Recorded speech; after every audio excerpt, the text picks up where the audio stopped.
துன்மார்க்கருடைய புயங்கள் முறியும், நீதிமான்களையோ கர்த்தர் தாங்குகிறார். துன்மார்க்கன் யாரு? ஒரு ஏழை, விதவை, திக்கற்றவர்கள் இருந்தா அவங்களுக்கு நம்ம உதவி செய்யணும்.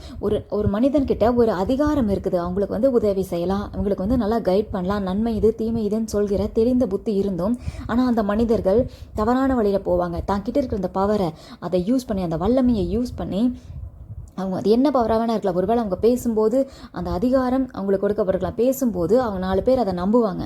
அந்த மாதிரி ஒரு நல்ல பொசிஷனில் அவங்க இருப்பாங்க. ஆனால் அந்த மனிதர்கள் நல்லது செய்ய மாட்டான், கெட்டதை மட்டும்தான் செய்வான். துன்மார்க்கமான வழியை சூஸ் பண்ணிட்டு அநியாயமாக போய் அந்த திக்கற்றவர்கள், ஏழைகள், விதவைகள் கிட்ட இருக்கிற அவங்க நேர் வழியாக சம்பாதிச்ச கொஞ்சத்தை வச்சுருப்பான். அவனுக்குன்னு ஒரு நன்மை வச்சுருப்பான். ஒரே ஒரு நன்மை கூட இருந்திருக்கும்.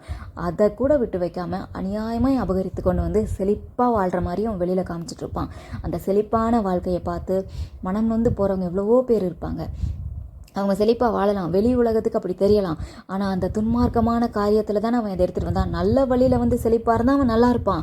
ஆனால் துன்மார்க்கமான வழியில் இந்த மாதிரி அடுத்தவங்களுக்கு உரியதை பிடுங்கிட்டு வைத்திருந்தால் அது நிலைக்காது. கர்த்தர் அப்படிப்பட்ட வல்லமைகளை, அப்படிப்பட்ட அதிகாரங்களை, அப்படிப்பட்ட துன்மார்க்குடைய புயங்களை கர்த்தர் முறிப்பார். அந்த ஆசீர்வாதங்கள் நிலைக்காது. அது கர்த்தரே அதை முடித்திருவார். அந்த காரியத்தை வாய்க்கு விட மாட்டார். ஆனால் நீதிமான்களுக்குரிய கொஞ்சம் அவங்க இழந்து போயிடலாம். ஒருவேளை நீங்கள் நீதிமானாக இருந்து நேர்மையான வழியில் போய் இன்றைக்கி எல்லாவற்றையும் வளர்ந்து நான் 0 ஆகிட்டேன், என்கிட்ட ஒன்றுமே இல்லை, தப்பான வழியில் போகிறவள நல்லா இருக்கானேன்னு நினைக்கலாம். அப்படி இல்லை.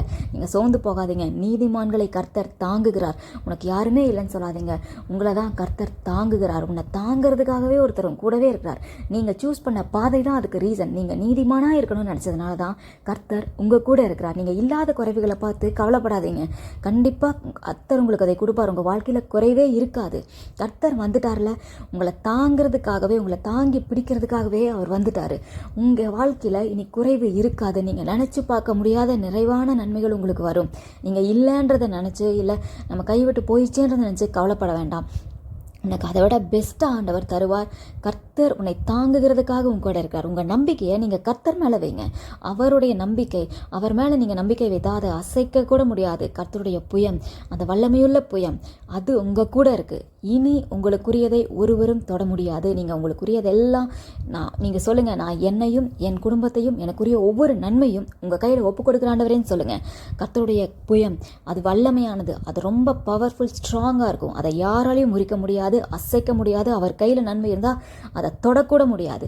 நீங்கள் அவரை நம்புங்க, அவர் கையில் ஒப்பு கொடுத்துருங்க. அவர் உங்களை தாங்குகிறார்.